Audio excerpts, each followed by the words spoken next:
In the present, privately created bank credit is legally convertible to government-issued fiat currency, the dollars, loonies, and pounds we habitually think of as money. Fiat currency is money created by government fiat or decree, and legal tender laws declare that citizens must accept this fiat money as payment for debt, or else the courts will not enforce the obligation. So now the question is, if governments and banks can both just create money, then how much money exists? In the past, the total amount of money in existence was limited to the actual physical quantities of whatever commodity was in use as money. For example, in order for new gold or silver money to be created, more gold or silver had to be found and dug out of the ground. In the present, money is literally created as debt. New money is created whenever anyone takes a loan from the bank. As a result, the total amount of money that can be created has only one real limit: the total level of debt.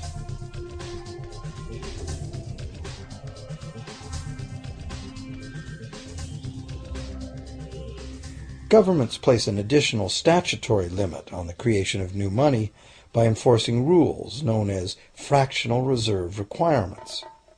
Essentially arbitrary, fractional reserve requirements vary from country to country and from time to time. In the past, it was common to require banks to have at least $1 worth of real gold in the vault to back $10 worth of debt money created. Today, reserve requirement ratios no longer apply to the ratio of new money to gold on deposit, but merely to the ratio of new debt money to existing debt money on deposit in the bank. Today, a bank's reserves consist of two things: the amount of government-issued cash or equivalent that the bank has deposited with the central bank, plus the amount of already existing debt money the bank has on deposit. To illustrate this in a simple way, let's imagine that a new bank has just started up and has no depositors yet. However, the bank's investors have made a reserve deposit of $1,111.12 of existing cash money at the central bank. The required reserve ratio is 9-to-1. Step 1. The doors open and the new bank welcomes its first loan customer. He needs $10,000 to buy a car. At the 9-to-1 reserve ratio, the new bank's reserve at the central bank, also known as high-powered money, allows it to legally conjure into existence 9 times that amount, or $10,000, on the basis of the borrower's pledge of debt. This $10,000 is not taken from anywhere. It's brand new money simply typed into the borrower's account as bank credit. The borrower then writes a check on that bank credit to buy the used car. Step 2. The seller then deposits this newly created $10,000 at her bank. Unlike the high-powered government money deposited at the central bank, this newly created credit money cannot be multiplied by the reserve ratio. Instead, it's divided by the reserve ratio. At a ratio of 9-to-1, a new loan of $9,000 can be created on the basis of the $10,000 deposit. Step 3. If that $9,000 is then deposited by a third party at the same bank that created it or at a different one, it becomes the legal basis for a third issue of bank credit, this time for the amount of $8,100. Like one of those Russian dolls, where each layer contains a slightly smaller doll inside, each new deposit contains the potential for a slightly smaller loan in an infinitely decreasing series. Now, if the loan money created is not deposited at the bank, the process stops. That's the unpredictable part of the money creation mechanism. But more likely, at every step, the new money will be deposited at a bank, and the reserve ratio process can repeat itself over and over until almost $100,000 of brand new money has been created within the banking system. All of this new money has been created entirely from debt, and the whole process has been legally authorized by the initial reserve deposit of just $1,111.12, which is still sitting untouched at the central bank. What's more, under this ingenious system, the books of each bank in the chain must show that the bank has 10% more on deposit than it has out on loan. This gives banks a very real incentive to seek deposits in order to be able to make loans, supporting the general but misleading impression that loans come out of deposits. Now, unless all the successive loans are deposited at the same bank, it cannot be said that any one bank got to multiply its initial high-powered money reserve almost 90 times by issuing bank credit out of nothing. However, the banking system is a closed loop. Bank credit created at one bank becomes a deposit in another, and vice versa. In a theoretical world of perfectly equal exchanges, the ultimate effect would be exactly the same as if the whole process took place within one bank. That is, the bank's initial central bank reserve of a little over $1,100 allows it to ultimately collect interest on up to $100,000 the bank never had.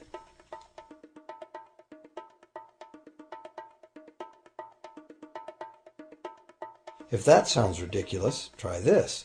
In recent decades, as a result of steady lobbying by the banks, the requirements to make a reserve deposit at the nation's central bank have all but disappeared in some countries, and actual reserve ratios can be much higher than 9-to-1. For some types of accounts, 20-to-1 and 30-to-1 ratios are common. And even more recently, by using loan fees to raise the required reserve from the borrower, banks have now found a way to circumvent reserve requirement limitations entirely. So, while the rules are complex, the common sense reality is actually quite simple. Banks can create as much money as we can borrow.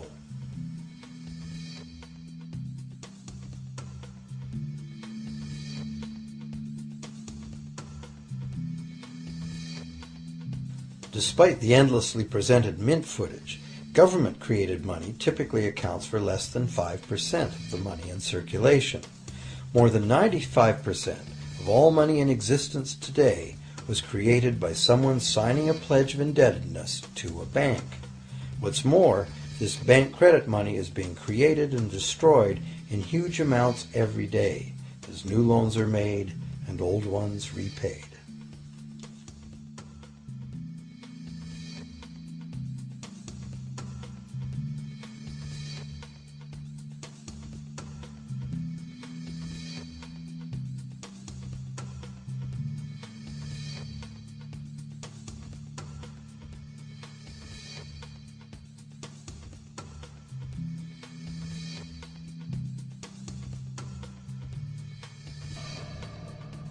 Banks can only practice this money system with the active cooperation of government. First, governments pass legal tender laws to make us use the national fiat currency. Secondly, governments allow private bank credit to be paid out in this government currency. Thirdly, government courts enforce debts. And lastly, governments pass regulations to protect the money system's functionality and credibility with the public, while doing nothing to inform the public about where money really comes from. The simple truth is that when we sign on the dotted line for a so-called loan or mortgage, our signed pledge of payment, backed by the assets we pledge to forfeit should we fail to pay, is the only thing of real value involved in the transaction. To anyone who believes we will honor our pledge, that loan agreement or mortgage is now a portable, exchangeable, and saleable piece of paper. It's an IOU. It represents value and is therefore a form of money. This money the borrower exchanges for the bank's so-called loan. Now, a loan in the real world means that the lender must have something to lend. If you need a hammer, my loaning you a promise to provide a hammer I don't have won't be of much help. But in the artificial world of money, a bank's promise to pay money it doesn't have is allowed to be passed off as money, and we accept it as such.